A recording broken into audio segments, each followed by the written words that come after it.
अस्सलाम वालेकुम रहमतुल्लाह।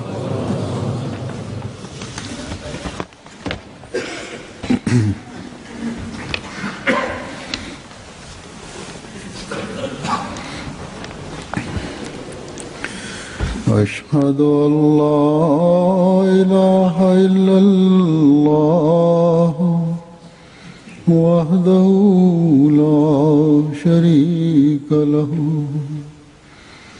وأشهد أن محمدا عبده ورسوله أما بعد فأعوذ بالله من الشيطان الرجيم بسم الله الرحمن الرحيم الحمد لله رب العالمين الرحمن الرحيم مالك يوم الدين إياك نعبد وإياك نستعين اهدنا الصراط المستقيم صراط الذين أنعمت عليهم غير المغضوب عليهم ولا الضالين.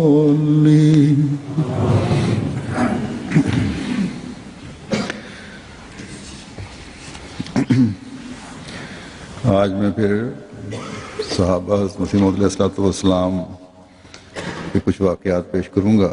இன்று நான் மீண்டும் ஹஜரத் மசீஹ் மவ்ஊத் அலைஹிஸ்ஸலாத்து வஸ்ஸலாமுடைய சஹாபாக்களுடைய சில சம்பவங்களை எடுத்துரைப்பேன். இது அவர்கள் அஹ்மதியத்தை ஏற்றுக்கொண்ட பிறகு அவர்களிடம் ஏற்பட்ட வீரம் தைரியம் சம்பந்தப்பட்டதாகும். மேலும் இதன் மூலம் அவர்கள் எவ்வளவு ஆழமாக மார்க்கத்தை புரிவதற்கும் திருக்குரானை புரிவதற்கும் முயற்சி செய்துள்ளார்கள் என்பது தெரிய வரும். ஒருமுறை புரிந்ததும் அதனை ஏற்றுக்கொண்டதும் பிறகு தமது நம்பிக்கைக்காக எல்லா விதமான துன்பங்களையும் துயரங்களையும் அவர்கள் சகித்து கொண்டனர். சஹாபாக்களுடைய சம்பவங்களை ரிஜிஸ்டர் ரிவாயத்தில் நான் பல்வேறு தலைப்புகளின் கீழ் திரட்டியுள்ளேன். அதனை பல்வேறு சமயங்களில் நான் எடுத்துரைப்பேன். தற்பொழுது அவருடைய வீரம் தீரம் பற்றிய ஒரு சில சம்பவங்களை எடுத்துள்ளேன். மியா அப்துல் அசீஸ் சாஹிப், இவர் முகுல் சாஹிப் என்று அறியப்பட்டவர் ஆவார். அவர்கள் கூறுகின்றார்கள், நானும் மௌலவி அய்யூப் பேக் ஆகிய இருவரும் மௌலவி அப்துல்லா டோன் என்பவரின் வீட்டிற்கு சென்றோம். மிர்சா அய்யூப் பேக் சாஹிப் மௌலவி அப்துல்லா சாஹிப்பிடம், நீங்கள் எங்களையும் எங்களுடைய தலைவர் அதாவது ஹசரத் மசீஹ் மவ்ஊத் அலைஹிஸ்ஸலாத்து வஸ்ஸலாம் அவர்களையும் காஃபிர் என்று ஏன் கூறுகின்றீர்கள் என கேட்டார். மௌலவி சாஹிப் ஓரியண்டல் கல்லூரியில் அரபி பேராசிரியராக இருந்தார். மேலும் குஃப்ர் ஃபத்வா கொடுப்பதில் இவரும் தனது அச்சை பதித்திருந்தார். மிர்சா அய்யூப் பேக் சாஹிபுடைய கேள்விக்கு அவர் இவ்வாறு பதில் கூறினார்.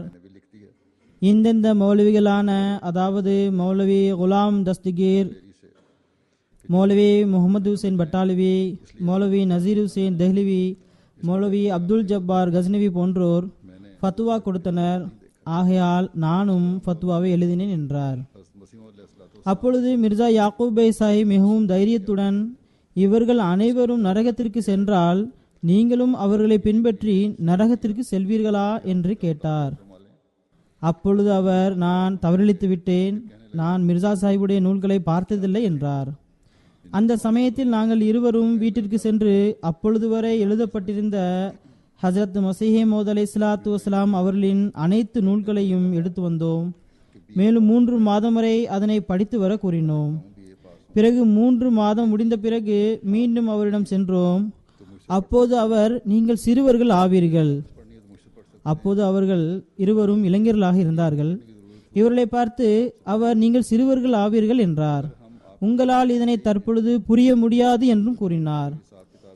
அப்பொழுது மிர்சா அய்யூப் பேக் சாஹிப் கூறினார், நான் BA பாஸ் ஆகியுள்ளேன், படித்தவனாவேன். உங்களுக்கு ஆங்கிலம் கற்க வேண்டும் என்றால் என்னிடம் வந்து கற்றுக்கொள்ளலாம். ஒருவேளை எனக்கு அரபி கற்றுக்கொள்ள வேண்டிய அவசியம் ஏற்பட்டால் நான் உங்களிடம் வந்து கற்றுக்கொள்வேன்.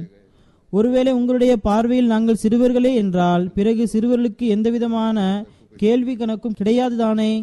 இதனை எங்களுக்கு நீங்கள் எழுதி தர முடியுமா என்று கூறிவிட்டு அங்கிருந்து வந்துவிட்டோம் கூறுகின்றார்கள். பிறகு மீண்டும் 3வது முறையாக நாங்கள் அவரிடம் காஜா கமாலுதீன் சாஹிபுடைய மாமனார் ஹலிஃபா ரஜபுதீன் அவர்களை எங்களுடன் அழைத்து சென்றோம். அவர் வயதானவர் ஆவார். ஏனென்றால் அவர் இப்பொழுதும் நீங்கள் சிறுவர்கள் ஆவீர்கள் என்று கூறினால் நாங்கள் ஹலிஃபா ரஜபுதீன் சாஹிப்பை காண்பிக்கலாம் என எண்ணியவாறு சென்றோம். அப்பொழுது மௌலவி அப்துல்லா சாஹிப் ரஜபுதீன் சாஹிப்பிடம் பேச ஆரம்பித்தார். அப்பொழுது அவர், முஸ்லிம்கள் பலசரக்கு கடைகளை திறந்து விட்டார்கள், மண்பாண்ட கடைகளை திறந்து விட்டார்கள், வேறு வகையான பேச்சில் அவர் ஈடுபட ஆரம்பித்தார்.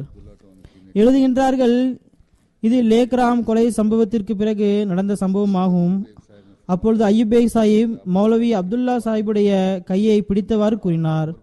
மறுமை நாளில் இதனை போன்றே மௌலவி அப்துல்லா சாஹிபுடைய கையை பிடித்தவாறு, இறைவா, நாங்கள் 3 முறை இவருடைய வீட்டிற்கு சென்றோம், ஆனால் இவர் நாங்கள் ஏன் காஃபிர் என்று எங்களுக்கு ஒருபோதும் விளக்கவில்லை என்று கூறுவேன் என்றார்.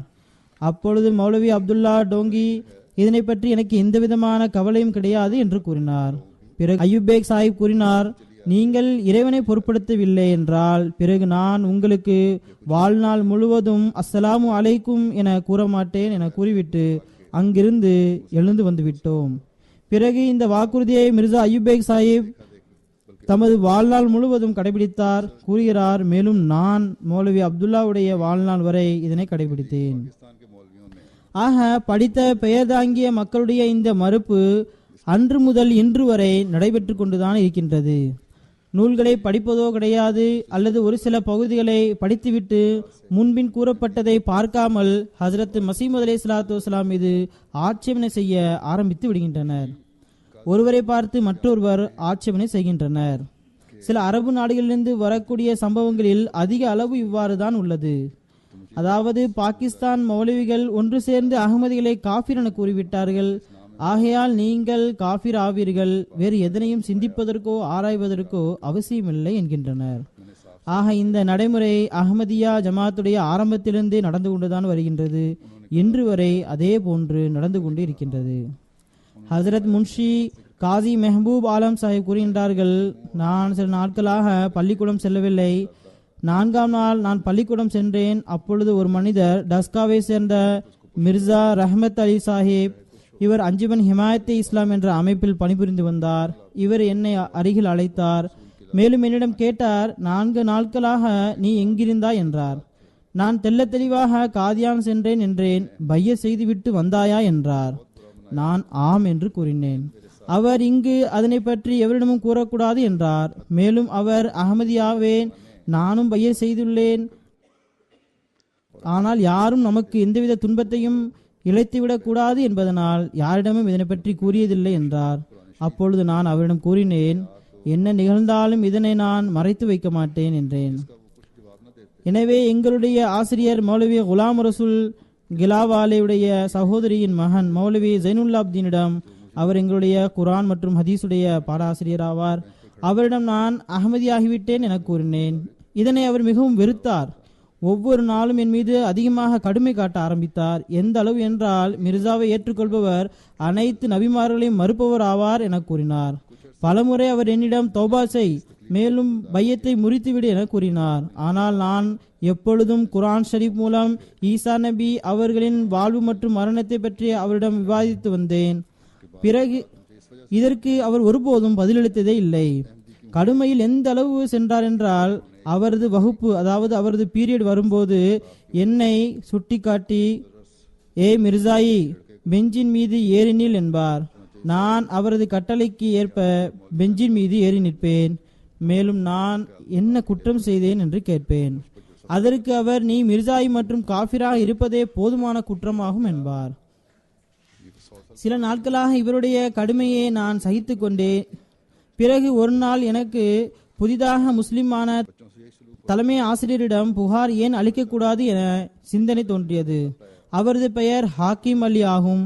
சில ஆசிரியர்கள் நான் ஏன் அகமதியானேன் என்பதற்காக என்னை அடித்து வந்தார்கள்.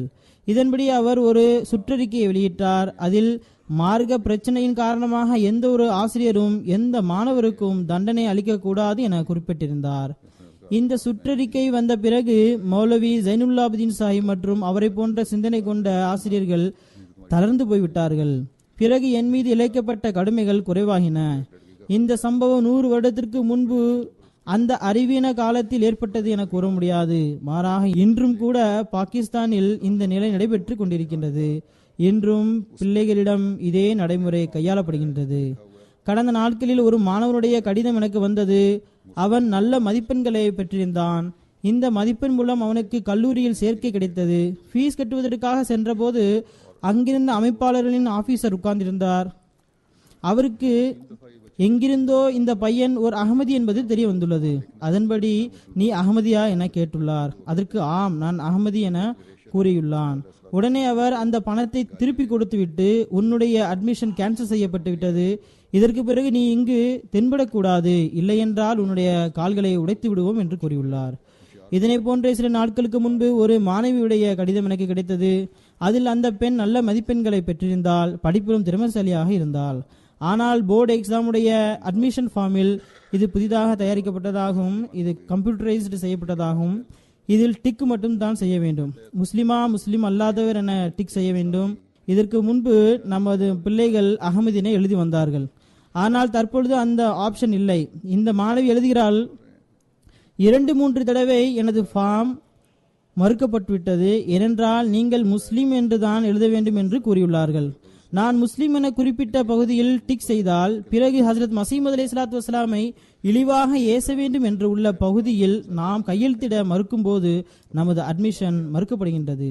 ஆக இந்த கடுமைகள் நன்றாக படிக்கக்கூடிய திறமை மிகுந்த பள்ளி மாணவர்களின் மீது இன்றும் நடக்கின்றது.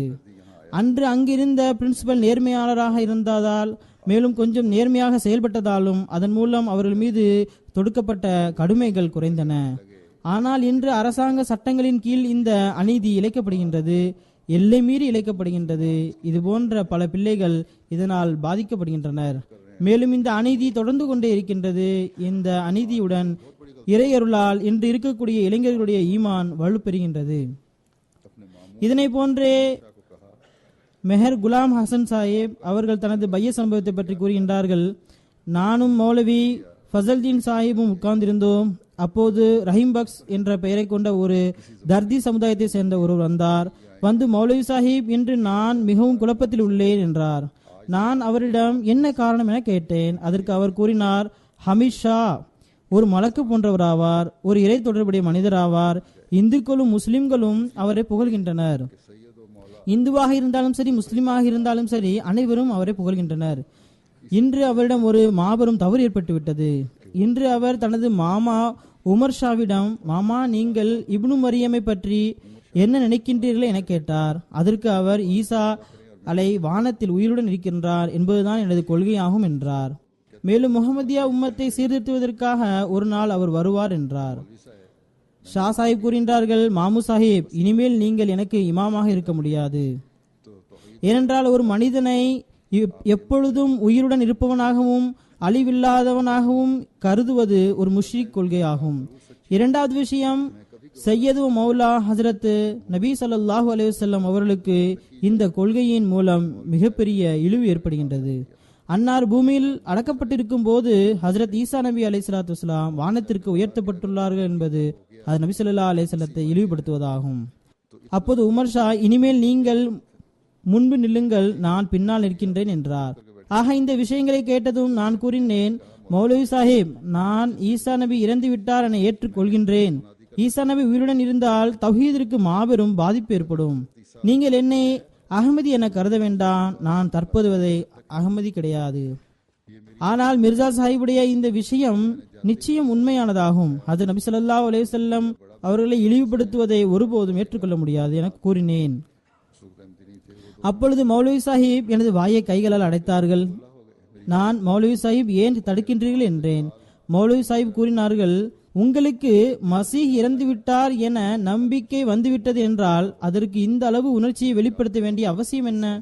நீங்கள் அவ்வாறு நம்பிக்கை கொண்டீர்கள் என்றால் அமைதியாக இருங்கள் என்றார். அதற்கு நான், மௌலவி சாஹிப், நான் பள்ளிவாசலில் இருந்து வெளியே சென்றவுடனே இதனை அறிவித்தவாறே செல்வேன் என்றேன். அதாவது ஈசா நபி அலை வானத்தில் இருக்கின்றார் என்றால் இது ஹஸரத் நபி ஸல்லல்லாஹு அலைஹி வஸல்லத்தினை இழிவுபடுத்துவதாகும்.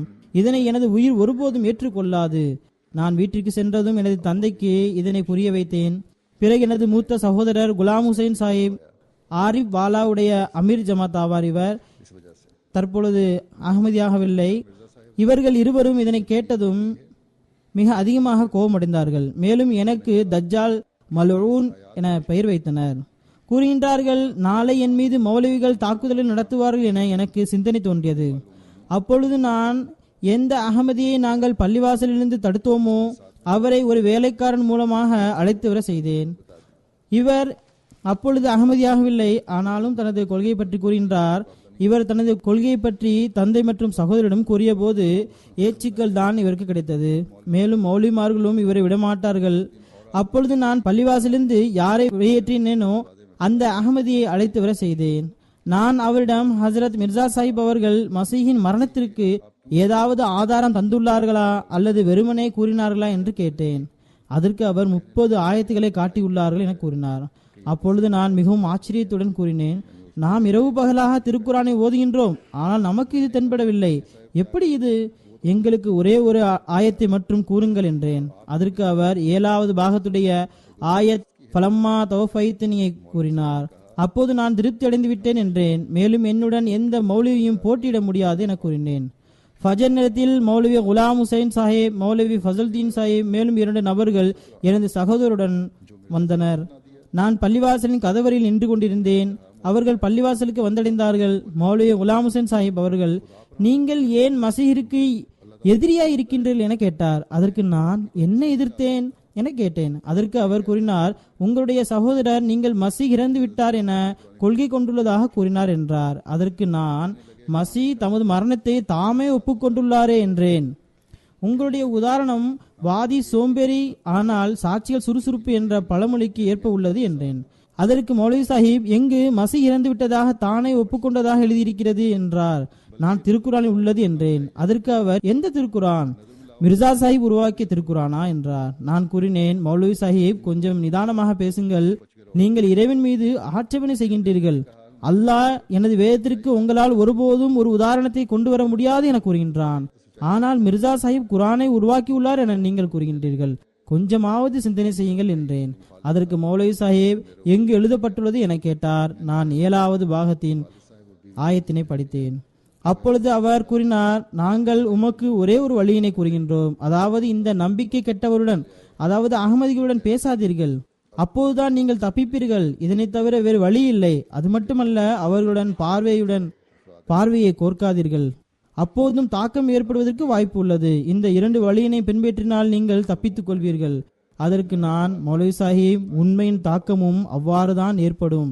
நீங்கள் கூறக்கூடிய வழிகள் யாவையும் உண்மையின் அடையாளங்கள் ஆகும். மௌலவி சாஹிப் திரும்பி சென்று விட்டார்கள். எனது எதிரியாக இருந்த எனது சகோதரர் நிரோபி சென்று விட்டார். நான் பையஸ் செய்து விட்டேன். தந்தைக்கும் மனைவிக்கும் இதனை புரிய வைத்து விட்டேன். ஆக அனைவருக்கும் புரிய வைத்தேன். எனது சகோதரருக்கு நிரோபி சென்றுதான் புரிய வந்தது. அவர் 10 மாதங்கள் கழிந்து வந்து பையஸ் செய்தார். அவர் இதனை எழுதும்போது, தற்பொழுது இறையருளால் எங்களது சுற்றுப்புறத்தில் 100 அல்லது 150 அகமதிகள் உள்ளனர் என எழுதுகின்றார். இன்றும் இதனைத்தான் மக்களுக்கு கூறப்படுகின்றது, இவருடன் பேசாதீர்கள், இவர்களுடைய பார்வையுடன் பார்வை கோர்க்காதீர்கள் என கூறப்படுகின்றது. இது இன்றைய விஷயம் கிடையாது. மாறாக இன்றிலிருந்து ஏறக்குறைய 1400 வருடங்களுக்கு முன்பு இதுதான் ஹசரத் நபீனா ஸல்லல்லாஹு அலைஹி வஸல்லம் வாதம் புரியும் போது கூறப்பட்டது. துஃபைல் பின் அம்ர் அத்தோசியுடைய பிரபலமான சம்பவம் ஒன்று வருகின்றது. அவர் கூறுகின்றார், நான் மக்காவுக்கு வந்தபோது குறைஷிகள் என்னிடம் கூறினார்கள், நீங்கள் மிகவும் கண்ணியம் மிகுந்த ஒரு தலைவர் ஆவீர்கள் மற்றும் புத்திசாலியான கவிஞராவீர்கள். நீங்கள் எங்களது நாட்டிற்கு வந்ததனால் நாங்கள் உமக்கு இதனை கூற விரும்புகின்றோம். அதாவது ஒரு மனிதர் எங்கள் மத்தியில் வாதம் புரிந்துள்ளார், மேலும் எங்களுக்கிடையில் பிளவை ஏற்படுத்திவிட்டார், மேலும் அவர் எங்களை கெடுத்து விட்டார். அவருடைய பேச்சில் மந்திரம் இருக்கின்றது. அதன் மூலம் தந்தையும் மகனும் சகோதரர்களும் கணவன் மனைவியும் தனித்தனியாகி விடுவார்கள். மேலும் நீங்கள் இவருடைய பேச்சினை கேட்பதனால் உங்களுக்கும் உங்களுடைய சமுதாயத்தினருக்கும் எங்களிடம் ஏற்பட்டுள்ள இந்த நிலைமை ஏற்பட்டுவிடக் கூடாது என அஞ்சுகிறோம் என்றனர். ஆகையால் அந்த மனிதருடன் பேசக்கூடாது, மேலும் அவருடைய பேச்சை கேட்கவும் கூடாது என்றனர். கூறுகின்றார், எந்த அளவு காஃபிர்கள் வற்புறுத்தினார்கள் என்றால் நான் ஒருபோதும் நபி ஸல்லல்லாஹு அலைஹி வஸல்லம் பேச்சை கேட்க மாட்டேன் என முடிவு எடுத்தேன்.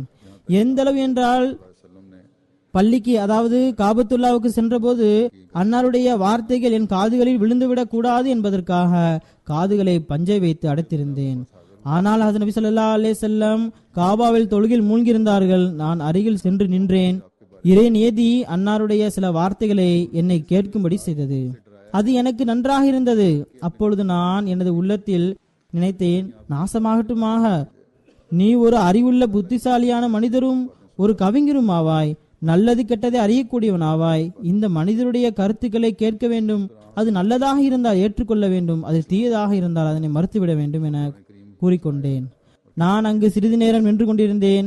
அது நபி ஸல்லல்லாஹு அலைஹி வஸல்லம் அவர்கள் தொழுகையை முடித்துவிட்டு தனது வீட்டினை நோக்கி சென்றார்கள். நானும் அவர்களுக்கு பின்னால் அன்னாருடைய வீட்டினை நோக்கி சென்றேன்.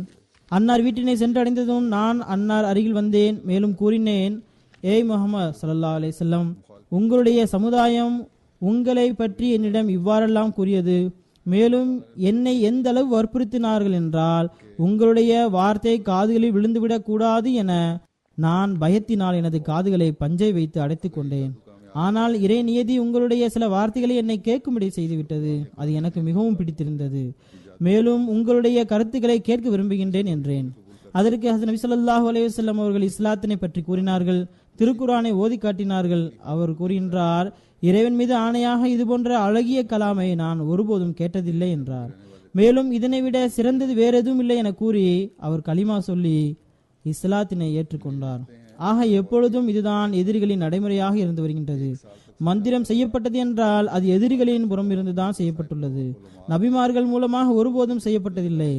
அல்லாஹு தாலா மந்திரம் ஒருபோதும் வெற்றி பெறாது என உறுதியுடன் வாக்குறுதி அளித்துள்ளான். மேலும் அவர்களுடைய பார்வையில் இந்த மந்திரம் வெற்றி பெறுகிறது என்றால் திருக்குரானுடைய ஆதாரங்கள் அடிப்படையில் இது மந்திரம் இல்லை, மாறாக இது உண்மையாகும். இதனை இவர்களும் ஏற்றுக்கொள்ள வேண்டும். இதனை போன்றே ஹஜ்ரத் ஹலிஃபா நூருதீன் சாஹிப், இவர் ஜம்முவை சேர்ந்தவர் ஆவார். இவரை ஹலிஃபா நூருதீன் என இவர்கள் அழைக்கப்படுவார்கள். இவர் எழுதுகிறார்கள், நான் மௌலவி அப்துல் வாஹித் சாஹிப் கஜ்னவிக்கு 1 வருடம் வரை புரிய வைத்துக் கொண்டிருந்தேன். அப்பொழுது அவர் கூறினார், உலமாக்கள் மிர்சா சாஹிப் மீது குஃபுர் ஃபத்வா கொடுத்திருக்கின்றார் என்றார். அதற்கு நான், உமது தந்தையார் மீதும் தான் மௌலவிகள் குஃபுர் ஃபத்வா கொடுத்திருக்கின்றார்கள் என்றேன். இதற்கு ஒரு மௌலவி சாஹிப் ஏறக்குறைய மௌலவி முகமது லக்கூக்கை வாலை பற்றி கூறினார்.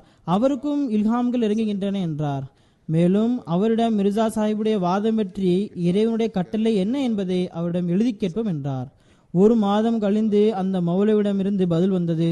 அதில் மௌலவி சாஹிப் எழுதியிருந்தார், நான் துவா செய்தேன், இறைவன் புறம் இருந்து மிர்சா சாஹிப் காஃபிர் என எனக்கு பதில் வந்தது என்றார். நான் பத்ரவாவிற்கு ஒரு பணியின் காரணமாக சென்றிருந்தேன். நான் திரும்ப ஜம்மு வந்தபோது எனக்கு அந்த கடிதம் காண்பிக்கப்பட்டது. அப்போது நான் கூறினேன், இந்த இல்ஹாமை இறக்கக்கூடிய இறைவன் மிகவும் கோழையான இறைவன் ஆவான். நௌதுபில்லா, அவன் மிர்சா சாஹிபை காஃபிர் என்றும் கூறுகின்றான், மேலும் அவரை சாஹிப் என்றும் கூறுகின்றான். இந்த ஒரு சிறந்த தர்க்கத்தை அவர் கூறினார்கள். ஒருபுறம் மிர்சா சாஹிப் காஃபிர் என்றும் மறுபுறம் சாஹிப் என்றும் கண்ணியமிக்க வார்த்தையுடன் கூறுகின்றான். இப்படிப்பட்ட இறை இல்ஹாம்கள் மீது என்ன நம்பிக்கை வைக்க முடியும்? இவ்வாறு சின்ன சின்ன விஷயங்கள் மூலம் பல கருத்துக்களை எடுத்து வைத்து வந்தார்கள். அடுத்து ஹக்கீம் அப்துல் கனி சாஹிபுடைய மகன் ஹக்கீம் அப்துல் சமத் கான் சாஹிப், இவர் தில்லியை சேர்ந்தவர் ஆவார். இவர் எழுதுகின்றார்கள், இவர் 1905 பையத் செய்தார். நான் 1891 ஒரு மௌலவிடம் ஜலாலைன் படித்து வந்தேன். அப்போது அதில் யா ஈசா இன்னி முத்தௌஃபிக ராஃபியுக்க இலைய என்ற ஆயத்திற்கு விளக்க உரையில் ராஃபியுக்க இலைய என்பதற்கு மரணிக்காமல் வானத்திற்கு உயர்த்தப்படுதல் என எழுதியிருந்தன. இதனை பார்த்து நான் வியந்து போனேன். இவ்வாறு இந்த வார்த்தை எங்கு கூறப்பட்டுள்ளது, எப்படி இதற்கு அர்த்தம் கூறப்பட்டுள்ளது என நான் சிந்தித்தேன். மேலும் இந்த ஆயத்திற்கு இது விளக்கமா அல்லது ஆயத்திற்கு போட்டியாக உள்ளதா என்று இதனை சிந்தனை செய்தவாறு இரவு 2 மணி ஆனது. அப்பொழுது எனது தந்தை கண் விழித்தார். மேலும் இவ்வளவு நேரம் தூங்காமல் இருப்பதற்கான காரணம் கேட்டார். நான் உண்மையான காரணத்தை கூறினேன். அப்போது கூறினார்கள், மியா, ஆசிரியர்கள் எதற்காக இருக்கின்றார்கள்? நீ தூங்கு, காலையில் சென்று மௌலவி சாஹிபிடம் இதற்கான விடையை தெரிந்து கொள் என்றார். பிறகு நான் காலையில் மௌலவி சாஹிபிடம் சென்று சம்பவம் அனைத்தையும் கூறினேன். அதற்கு மௌலவி சாஹிப் கூறினார், மியா, முன்னோர்கள் முதல் பின்னவர்கள் வரை அனைவரும் இதனைத்தான் கொள்கையாக கொண்டு வந்துள்ளார்கள். இதில் பிரச்சனை எதுவும் செய்யாதே என்றார். அதாவது ஆரம்பத்திலிருந்து இதே கொள்கைதான் இருந்து வருகின்றது, இதனை விட்டுவிடு என்றார். எனக்கு எப்பொழுது வரை புரியாதோ அப்பொழுது வரை நான் அடுத்ததை படிக்க மாட்டேன் என்றேன். இதனால் அவர் அதிகமாக கோபமடைந்தார். மேலும் எனது தந்தையை அழைத்து வருமாறு கூறினார்.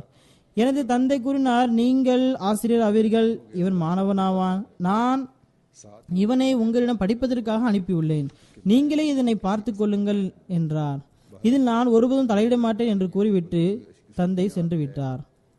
மௌலவி சாஹிப் என்னிடம் மீண்டும் படிக்கும்படி கூறினார். நான் எப்பொழுது வரை எனக்கு புரிய வைக்க மாட்டீர்களோ நான் எவ்வாறு தொடர்ந்து படிப்பேன் என்றேன். இதன் காரணமாக மௌலவி சாஹிப்புக்கு கோபம் வந்தது. அவர் என்னை அறைந்தவாறு, உனக்கு பைத்தியம் பிடித்திருக்கிறது, ஒன்று உனக்கு பைத்தியம் பிடித்திருக்கின்றது, மற்றொன்று மிர்சாவுக்கு பைத்தியம் பிடித்திருக்கிறது என்றார். அப்பொழுது இந்த மிர்சா யார் என ஆச்சரியப்பட்டேன். அப்போது இவர் மசீமது அலைஹிஸ்ஸலாத்து வஸ்ஸலாம் யார் என்பதை பற்றியும் அன்னாருடைய தூது செய்தி என்ன என்பதை பற்றியும் அறியாமல் இருந்திருந்தார். நான் அப்பொழுது மிர்சா சாஹிப் யார் என ஆச்சரியப்பட்டேன். மேலும் இதனை தொடர்ந்து நான் ஏதோ ஒரு உண்மையில் இருக்கின்றேன் என உள்ளத்தில் தோன்றியது. இது எனது சிந்தனை கிடையாது, மாறாக இதற்கு வேறொரு அடிப்படை இருக்கின்றது.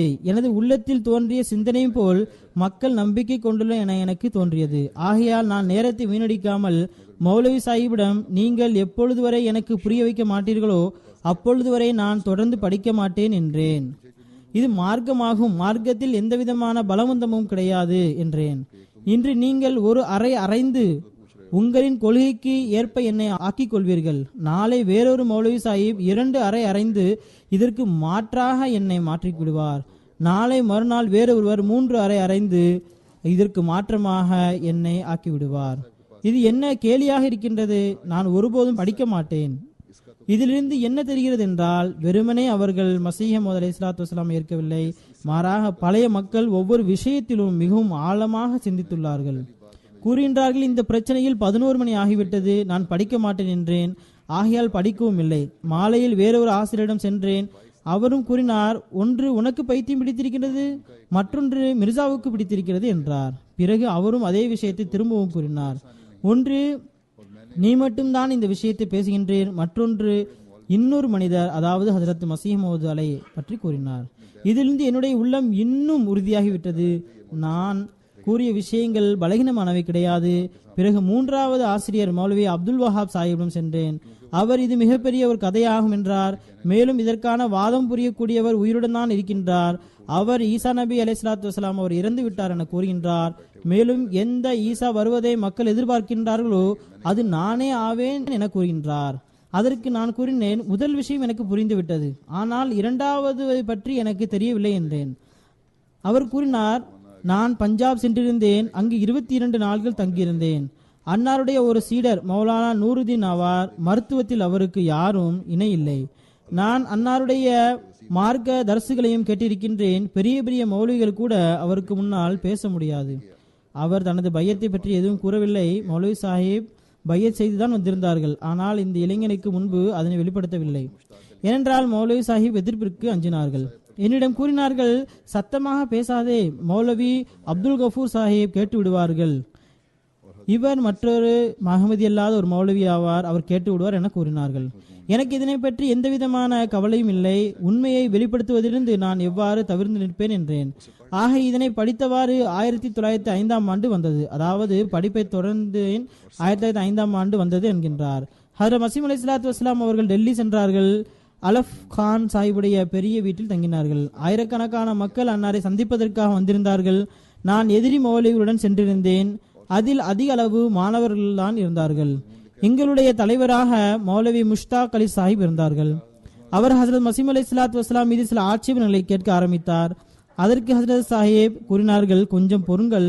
ஹஜ்ரத் முஃப்தி சாஹிப்பிடம் பேனா பேப்பரை வாங்கி ஒரு கட்டுரை எழுதினார்கள். இதனை மௌலவி முஷ்தாக் அலி சாஹிப்பிடம் கொடுத்து, முதலில் படியுங்கள், மேலும் அதில் ஏதாவது ஒரு வார்த்தை புரியவில்லை என்றால் என்னிடம் கேளுங்கள், அதனைத் தொடர்ந்து அதற்குரிய பதிலையும் தாங்கள் எழுதுங்கள் என்றார்கள். ஹஜ்ரத் மசீஹ் அலைஹிஸ்ஸலாத்து வஸ்ஸலாம் அங்கேயே சிறிதாக ஒரு கட்டுரை எழுதினார்கள். அதனை அகமதி அல்லாத அந்த மௌலவியிடம் கொடுத்தார்கள். இதனை படியுங்கள், புரியவில்லை என்றால் என்னிடம் கேளுங்கள், மேலும் நான் எழுதிய கட்டுரைக்கு அதனை தொடர்ந்து அதற்கு பதில் எழுதுங்கள் என்றார்கள். மேலும் ஹஜ்ரத் சாஹிப் அந்த மௌலவியிடம் கூறினார்கள், நீங்கள் முதலில் எனது கட்டுரையை படித்து காட்டுங்கள், பிறகு அதற்கு பதிலை எழுதி அதனையும் படித்து காட்டுங்கள் என்றார்கள். மௌலவி சாஹிப் பதில் எதுவும் எழுதாமல் ஹஜ்ரத் மசீஹ் அலைஹிஸ்ஸலாத்து வஸ்ஸலாமுடைய கட்டுரையை படிக்க ஆரம்பித்தார். ஹஜ்ரத் சாஹிப் மீண்டும் கூறினார்கள், நீங்கள் பதில் எழுதிவிட்டு படித்தீர்கள் என்றால் மிக நல்லதாக இருக்கும், இதற்குரிய பதிலை எழுதியிருந்தீர்கள் என்றால் நேரம் வீணாகாது என்றார்கள். அதற்கு அந்த மௌலவி அதனை கேட்காமல் ஹஜ்ரத் மசீஹ் அலைஹிஸ்ஸலாத்து வஸ்ஸலாமுடைய கட்டுரையை படிக்க ஆரம்பித்தார். பிறகு இதற்கு நானே வாயாலேயே பதில் கூறுவேன் என்றார். உங்களுடைய கட்டுரைக்கு எழுத்து மூலம் பதில் எழுத வேண்டிய அவசியம் இல்லை என்றார். இவ்வாறு அவர் ஹஜ்ரத் மசீஹ் அலைஹிஸ்ஸலாத்து வஸ்ஸலாமுடைய கட்டுரையை படித்து காட்ட ஆரம்பித்தார். கட்டுரை முழுவதும் படித்து காட்டிய பிறகு வெகு நேரமாக பதில் கூற முடியாமல் அமைதியாக நின்றார். அருகில் இருந்த மாணவர்களில் ஒரு சிலர் கூறினர், எங்களுக்கு உங்களால் இதற்கு பதில் கூற முடியாது என தெரிந்திருந்தால் நாங்கள் வேறு ஒருவரை எங்களது தலைவராக ஆக்கியிருப்போம் என்றனர். நீங்கள் எங்களையும் கேவலப்படுத்தி விட்டீர்கள் என்றனர். இதனால் மௌலவி சாஹிப் ஒரு மாணவனை அறைந்தார். பதில் சொல்ல முடியவில்லை, கோபத்தால் மாணவனை அறைந்து விட்டார். அந்த மாணவன் மௌலவி சாஹிப்பை அறைந்தான். அகமதியாகிய முப்தி முகமது சாதிக் சாஹிப் இந்த இரண்டு பேருடைய சண்டையை தடுத்து நிறுத்தினார்கள். இதற்கு பிறகு ஹஜ்ரத் மசீஹ் அலைஹிஸ்ஸலாத்து வஸ்ஸலாமுடைய உரை ஆரம்பமானது. ஹஜ்ரத் சாஹிபுடைய உரையின் போது சில மக்கள் கூச்சலிட்டனர். ஜமாத் மக்கள் ஹஜ்ரத் சாஹிபை சுற்றி வளைத்து நின்றனர். அதில் கொஞ்சம் இடைவெளி இருந்தது. அவர் கூறுகின்றார், அதில் நான் சென்று நின்று கொண்டேன். இவர் அப்பொழுது அகமதியாகவில்லை, அக்பர் கான் என்ற ஒரு அகமதி பணியாளர் இருந்தார். அவர் என்னை எதிரி என நினைத்து என்னை அங்கிருந்து தள்ளிவிட்டார். சிறிது நேரத்திற்கு பிறகு மீண்டும் நான் அங்கு சென்று நின்று கொண்டேன். அப்பொழுது உள்ளத்தில் ஹஜ்ரத் மசீஹ் அலைஹிஸ்ஸலாத்து வஸ்ஸலாம் பற்றிய அன்பு கொஞ்சம் ஏற்பட்டது. பிறகு யாரும் ஹஜ்ரத் மசீஹ் அலைஹிஸ்ஸலாத்து வஸ்ஸலாமிற்கு எந்தவித தீங்கும் ஏற்படுத்திவிடக் கூடாது என நினைத்து அந்த காலியான இடத்தை தேடி சென்று அங்கு நின்று கொண்டேன். பிறகு அக்பர் சாஹிப் மீண்டும் என்னை பின்னுக்கு தள்ள முயன்ற போது ஹஜ்ரத் நூருதீன் சாஹிப் முதல் ஹலிஃபத்துல் மசீஹ் அவர்கள் ஏன் அவரை பின்னுக்கு தள்ளுகின்றீர்கள் என கேட்டார்கள். அதற்கு அக்பர் சாஹிப் இவர் எதிரி ஆவார் என கூறினார்கள். அதற்கு ஹஜ்ரத் ஹக்கீம் நூர்தீன் சாஹிப், நீங்கள் அவருடைய உள்ளத்தை கிழித்து பார்த்தீர்களா என்றார்கள். யார் வருகின்றார்களோ அவரை வரவிடுங்கள் என்றார்கள். இதற்கு பிறகு மௌலவி சமரியா வாலா எழுந்து நின்றார். சமரியா வாலா என்பது ஒரு மௌலவியுடைய பெயராகும். அவர் ஹஜ்ரத் மசீஹ் அலைஹிஸ்ஸலாத்து வஸ்ஸலாமை பற்றி சில கெட்ட வார்த்தைகளை பேசினார். அப்பொழுது நான், சமரியா வாலே, ரொம்ப அதிகமாக பேசினாய் என்றால் உன்னுடைய நாக்கை பிடித்து இழுத்து விடுவேன் என்றேன். இதற்கு ஹாஃபிஸ் அப்துல் மஜீத் சாஹிப் அவரை தடுத்தார். இப்போது தமது நிலைமை மோசமாகிக் கொண்டே செல்கிறது, ஆகையால் நமது மக்கள் வரமும் மீறாதீர்கள், அமைதியாக இருங்கள் என்றார். நமது மக்களே வழிகட்டு போகின்றார்கள், நமது மக்களே மக்களை அடிக்க ஆரம்பித்து விடுவார்கள், ஆகையால் அமைதியாக இருங்கள் என்றார். ஆக மௌலவி சாஹிப் நீங்கள் அமைதியாக இருங்கள் என்றார். பிறகு ஹஜ்ரத் மசீஹ் அலைஹிஸ்ஸலாத்து வஸ்ஸலாம் அவர்கள் தனது உரையில் அல்லாஹு தாலா என்னை மசீமவுதாக அனுப்பியுள்ளான் என கூறினார்கள். மேலும் யாரெல்லாம் தனது குறைந்த அறிவின் காரணமாக என்னை பற்றி முடிவெடுக்க முடியவில்லையோ அவர் இந்த துவாவை அதிகமாக ஓதுங்கள். இந்த துவா அல்லாஹ் சுப்ஹானஹு வ தஆலா ஐவேளை தொழுகிலும் ஓதும்படி கூறியுள்ளான். அதாவது இஹ்தினஸ் ஸிராத்தல் முஸ்தகீம் ஸிராத்தல் லதீன அன்அம்த அலைஹிம் ஆகும். நடக்கும் போதும் உட்காரும் போதும் எழும்போதும் எல்லா நேரங்களிலும் இதனை அதிகமாக ஓதுங்கள். அதிகபட்சமாக 40 நாட்கள் வரை இதனை நல்ல எண்ணத்துடன் ஓதினால் அல்லாஹ் தாலா அவர்கள் மீது உண்மையை வெளிப்படுத்துவான். அவர் கூறுகின்றார், நான் உடனே அங்கேயே இதனை ஓத ஆரம்பித்தேன். ஒரு வாரம் முடிவதற்குள் என் மீது உண்மை திறக்கப்பட்டது. அவர் ஒரு கனவை பற்றி கூறுகின்றார். அதில் ஹாமித் தெருவில் உள்ள பள்ளிவாசலில் நான் இருக்கின்றேன். அங்கு ஹஜ்ரத் மசீஹ் அலைஹிஸ்ஸலாத்து வஸ்ஸலாம் வருகின்றார்கள். நான் ஹஜ்ரத் சாஹிபுடன் கை குலுக்குவதற்காக முயன்றேன். அப்பொழுது பார்வையற்ற ஒரு மௌலவி என்னை தடுத்தார். பிறகு வேறொரு பக்கத்திலிருந்து முயன்ற போது அந்த மௌலவி அங்கிருந்தும் என்னை தடுத்து விட்டார். பிறகு 3வது முறையாக நான் முன் சென்று முசாஃபா செய்ய முயன்ற போது மீண்டும் அவர் என்னை தடுத்தார். அப்போது எனக்கு கோபம் வந்தது. நான் அவரை அடிப்பதற்காக கையை ஓங்கினேன். இது ஒரு கனவு காட்சியாகும். அப்பொழுது ஹஜ்ரத் சாஹிப் கனவில் கோபம் அடையாதீர்கள், அவரை அடிக்காதீர்கள் என கூறினார்கள். நான் கூறினேன், நான் உங்களுடன் கை குலுக்க விரும்புகின்றேன், ஆனால் இவர் என்னை தடுக்கின்றார் என்றேன். அப்பொழுது நான் கண் விழித்தேன். பிறகு நான் இதனை காலையில் அமீர் காசிம் அலி சாஹிப் மற்றும் மௌலவி மெஹபூப் அஹமது சாஹிப் மற்றும் மிஸ்ரி காதிர் பக்ஷ் சாஹிப் ஆகியோரிடம் இந்த கனவை பற்றி கூறினேன். அமீர் சாஹிப் இதனை ஹஜ்ரத் சாஹிபுக்கு எழுதுமாறு கூறினார்கள். நான் இதனை எழுதினேன். மேலும் அதன் கீழே நான் இந்த கனவை ஹுசூரிடம் பைய செய்வதாக கருதுகிறேன் என எழுதுமாறு கூறினார்கள். நானும் அவ்வாறே எழுதினேன். அகமதி அல்லாத மௌலவி மெஹபூப் அஹ்மத் சாஹிப் கூறினார்கள், உமக்கு உன்னுடைய தந்தை பற்றி தெரியுமல்லவா? அவர் உன்னை ஒரு நொடி கூட தனது வீட்டில் இருக்க அனுமதிக்க மாட்டார் தெரியுமா என்றார். அதற்கு நான் இதனை பற்றி எனக்கு எந்த கவலையும் இல்லை என்றேன். பிறகு ஹஜ்ரத் மசீம் அலைஹிஸ்ஸலாத்து வஸ்ஸலாம் அவர்கள் என்னுடைய பையத்தை ஏற்றுக்கொண்டார்கள். மேலும் எனக்கு உங்களுடைய பையத் ஒப்புக்கொள்ளப்பட்டது என்றும், ஒருவேளை உங்களை மிகவும் அதிகமாக எவராவது ஏசினாலும் நீங்கள் பார்வையை உயர்த்து கூட பார்க்காதீர்கள், எந்த அளவு திட்டினாலும் அதற்கு எந்த விதமான பதிலும் அளிக்கக்கூடாது என எழுதியிருந்தார்கள். பிறகு மீண்டும் நான் முந்தைய சம்பவத்தின் பக்கம் வருகின்றேன். தில்லியில் நடந்த சம்பவத்தை கூறுகின்றார்கள். ஹஜ்ரத் சாஹிபுடைய உரைக்கு பிறகு ஹஜ்ரத் மௌலானா ஹக்கீம் நூர்தீன் சாஹிபுடைய உரை நடைபெற்றது. அன்னாருடைய உரைக்கு பிறகு அன்னாருடன் நான் கை குலுக்கினேன். மௌலவி சாஹிப் என்னிடம், நீங்கள் மார்க்கத்தை பற்றி ஏதாவது படித்திருக்கின்றீர்களா என கேட்டார். நான் மிஷ்காத், ஜலாலைன் போன்றவற்றை படித்துள்ளேன் என்றேன்.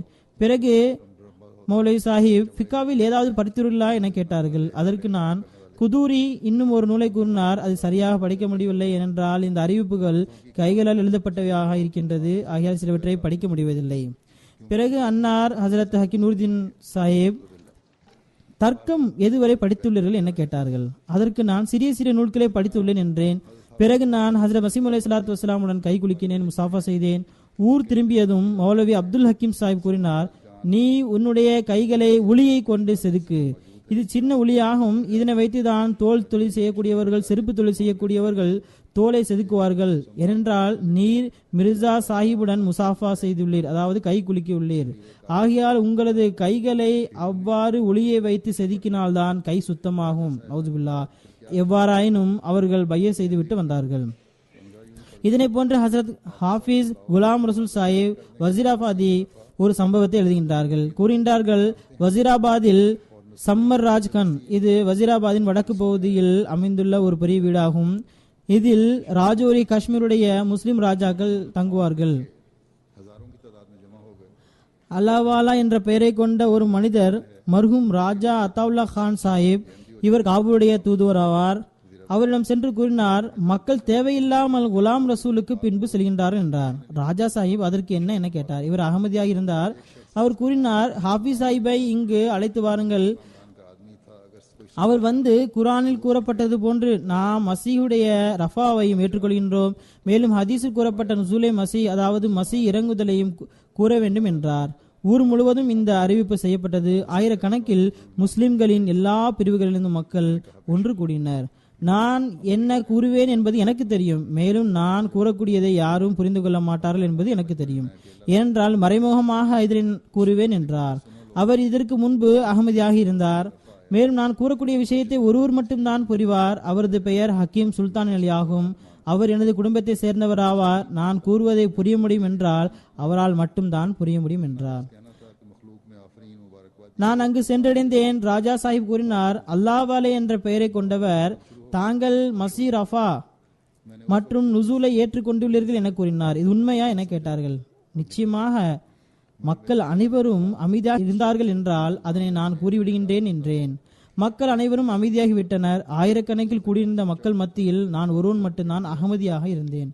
அப்போது நான் கூறினேன், மக்களே, திருக்குரானில் எவ்வாறு மசீஹுடைய ரஃபா வந்துள்ளதோ, மேலும் ஹதீஸில் நுசூல் பற்றி வந்துள்ளதோ, இதனை நான் உண்மை என்று கருதுகின்றேன். மேலும் எவர் இதனை ஏற்க மறுப்பாரோ அவரை நான் நம்பிக்கை இழந்தவர் என கூறுவேன்.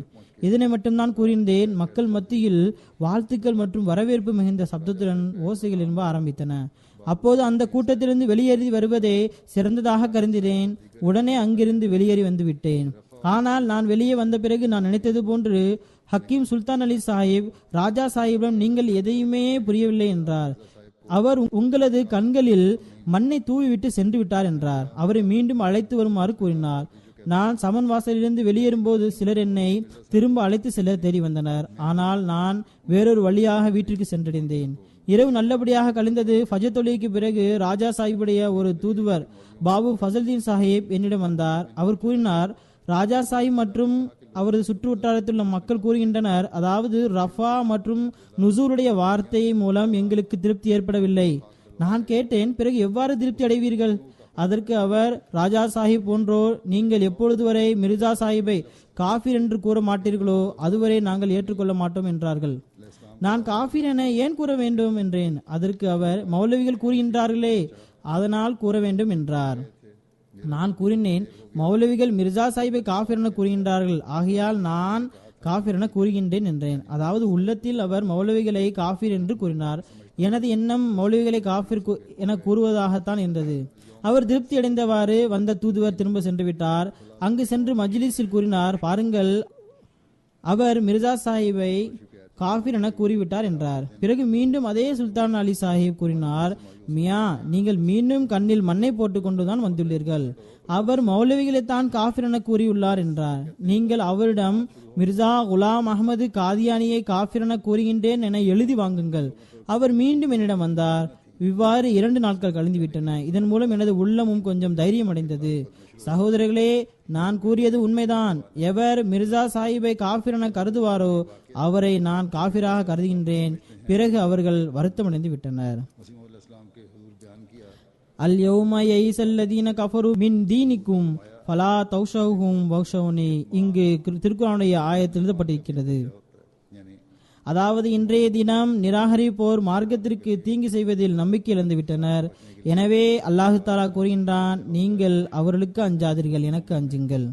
இதன் பிறகு வழக்குகள் என் மீது தொடரப்பட்டன.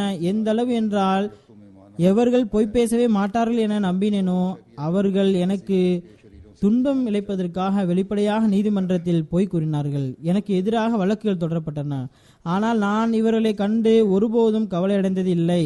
இவ்வாறு இந்த சம்பவத்தை, அதாவது மிர்சா சாஹிபை காஃபிர் என கருதுவோரை நான் காஃபிர் என கருதுகின்றேன் என்ற இந்த சம்பவத்தை ஹஜ்ரத் மசீம் அலைஹிஸ்ஸலாத்து வஸ்ஸலாமுக்கு எடுத்துரைத்தேன். ஹஜ்ரத் சாஹிபுக்கு இந்த சம்பவம் எடுத்துரைக்கப்பட்டதும் ஹஜ்ரத் சாஹிப் அவர்கள் சிரித்தவாறு கூறினார்கள், பாருங்கள், ஈமானை மறைப்பதும், அதாவது குழப்பத்திலிருந்து தப்பிப்பதற்காக ஈமானை மறைப்பதும் ஒரு தரஜாவாகும். இதனை பற்றி சூரா மூமினில் வகால ரஜுலுன் முஃமினுன் மின் ஆலி ஃபிரௌன யக்துமு ஈமானஹு என்று வருகின்றது. நீங்கள் மிகவும் அழகாக சூழ்நிலையை கருத்தில் கொண்டவாறு செயல்பட்டு உங்களது உயிரை விஷமிகளிடமிருந்து காப்பாற்றியுள்ளீர்கள். இது அகமதியின் மீது இழைக்கப்படும் கொடுமைகளின் கதைகளாகும். அவர்களை உண்மையிலிருந்து தடுப்பதற்காக நடந்த கதைகளாகும். அவர்களை பயமுறுத்துவதற்காக நடைபெற்ற கதைகளாகும். இது பழைய கதைகள் கிடையாது. நான் ஏற்கனவே கூறியது போன்று இன்று வரை, அதாவது 123 வருடங்கள் கழிந்த பிறகும் இதே போன்றுதான் அகமதியுடன் பரிமாறப்படுகின்றன. ஆனால் அகமதியத்தின் கூட்டம் இறையருளால் அனைத்து விதமான எதிர்ப்பும் இருந்தும் கூட முன்னேறிக்கொண்டே செல்கின்றது, முன்னேறிக்கொண்டே செல்லும் இன்ஷா அல்லாஹ். உலகில் ஒவ்வொரு இடத்திலும் அகமதிகள் ஈமானின் வலிமை பெற்றவாறு முன்னேறிக்கொண்டே செல்கின்றார்கள். மேலும் ஈமான் கொண்ட பிறகு இறைவனுடைய இந்த கட்டளையை முன்னிறுத்துகிறார்கள். அதாவது ஃபலா தௌஷவுஹும் வஹ்ஷவுனி. பயம் இருக்கிறது என்றால் அது இறைவனுக்காக மட்டும்தான் இருக்கின்றது. எந்தவித படைப்பினத்திற்காகவும் பயம் இல்லை. அல்லாஹு தாலா ஜமாத்தார்களிடம் ஈமானின் உறுதிப்பாட்டை மேலும் உண்டாக்குவானாக. மேலும் ஈமானை நிலைநிறுத்துவது மட்டுமில்லாமல் அதிகமாக்கி கொண்டே செல்வானாக. இன்று இதே போன்றே ஒரு சம்பவம் நடைபெற்றுள்ளது. ஈமானின் உறுதிப்பாடு உள்ள மக்கள் தான் தனது முன் உதாரணத்தை வெளிப்படுத்துகின்றார்கள். குறிப்பாக பாகிஸ்தானில் வெளிப்படுத்துகின்றார்கள். இதில் நமது ஒரு வயதான அகமதி ஷஹீதாக்கப்பட்டுள்ளார்கள். இன்னா லில்லாஹி வ இன்னா இலைஹி ராஜிஊன். நவாப் ஷாவை சேர்ந்த மதிப்பிற்குரிய முகமது யூசுப் சாவுடைய மகன் மதிப்பிற்குரிய சௌத்ரி முகமது அக்ரம் சாஹிப். மதிப்புக்குரிய சௌத்ரி முகமது அக்ரம் சாஹிபுடைய குடும்பம் போகுவா ஃபைசலாபாத் மாவட்டத்தை சேர்ந்ததாகும். இவருடைய குடும்பத்தில் அகமதியத்தின் தொடர்பு இவருடைய தாதா ஹஜரத் மியா குலாம் காதிர் சாஹிப் ரலியல்லாஹு தஆலா அன்னுடைய பையத் மூலமாக நடைபெற்றது. இவருடைய தாதா ஹஜரத் மசீம் அலைஹிஸ்ஸலாத்து வஸ்ஸலாமுடைய கையில் பையத் செய்தவராவார். சௌத்ரி முகமது அக்ரம் சாஹிப் அவர்கள் போகுவா ஃபைசலாபாத்தில் பிறந்தார்கள். ஷஹாயத்தின் போது இவருடைய வயது 80 ஆகும். நேற்று முன்தினம்தான் இந்த சம்பவம் நடைபெற்றது. இவர் தனது சகோதரர்கள் மற்றும் தந்தையாருடன் இணைந்து கான்பூரில் இருந்த அன்னாருடைய பூர்வீக நிலத்தில் விவசாயம் செய்து வாழ்ந்து வந்தார்கள். பிறகு 1960 நிலத்தை விற்பனை செய்துவிட்டு நவாப் ஷா சென்று விட்டார்கள். 2005 தனது மனைவியுடன் ஆஸ்திரேலியா சென்று குடியேறினார்கள்.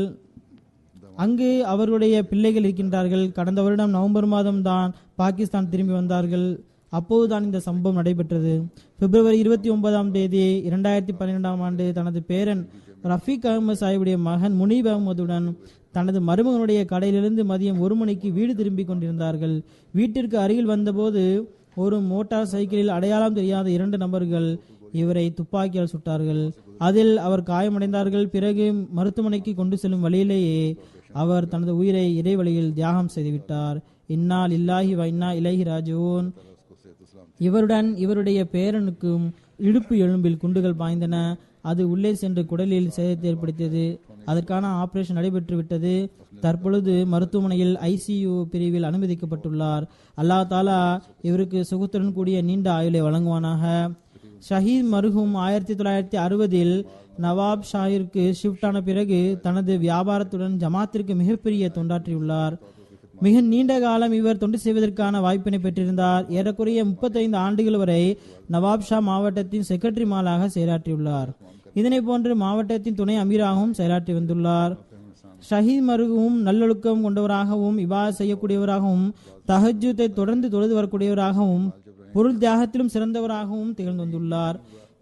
சிலர் எனக்கு தெரிவித்துள்ளார்கள், செக்ரட்டரி மாலாக இருந்த சமயத்தில் யாராவது இன்று நான் சந்தா கொடுக்க வேண்டும் என தொலைபேசி மூலமாக தெரிவித்தாலும் நீங்கள் இங்கு கொண்டு வாருங்கள் என கூறாமல் உடனே அவர் சந்தா கொடுக்கக்கூடியவரின் வீட்டிற்கு சென்று வசூல் செய்து வந்தார்.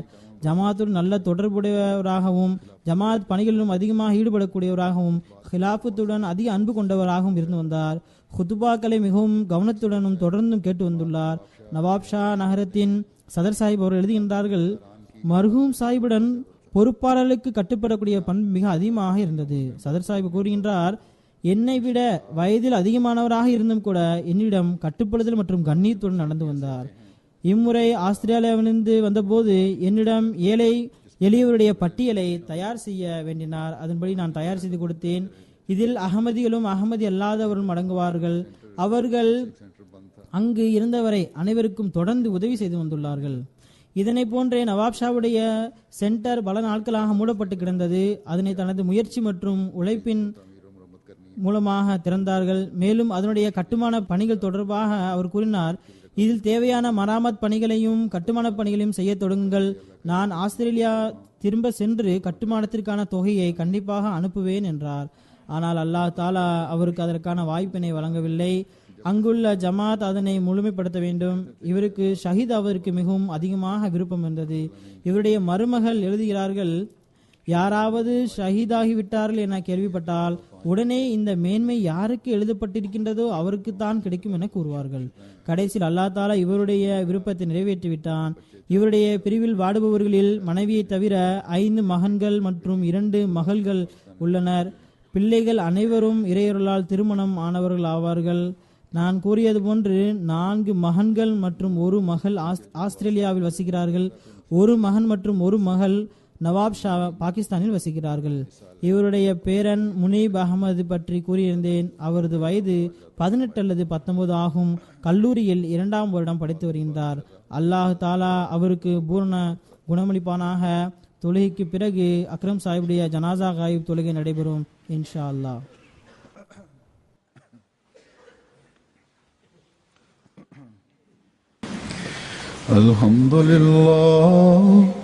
Alhamdulillah nahmaduhu wa nasta'inuhu wa nastaghfiruhu wa nu'minu bihi wa natawakkalu alayhi wa na'udhu billahi min shururi anfusina wa min sayyiati a'malina. من يهده الله فلا مضل له ومن يضلل فلا هادي له ونشهد أن لا إله إلا الله ونشهد أن محمدا عبده ورسوله. عباد الله رحمكم الله إن الله يأمر بالعدل والإحسان وإيتاء ذي القربى وينهى عن الفحشاء والمنكر والبغي يعظكم لعلكم تذكرون. اذكروا الله يذكركم وادعوه يستجب لكم ولذكر الله أكبر.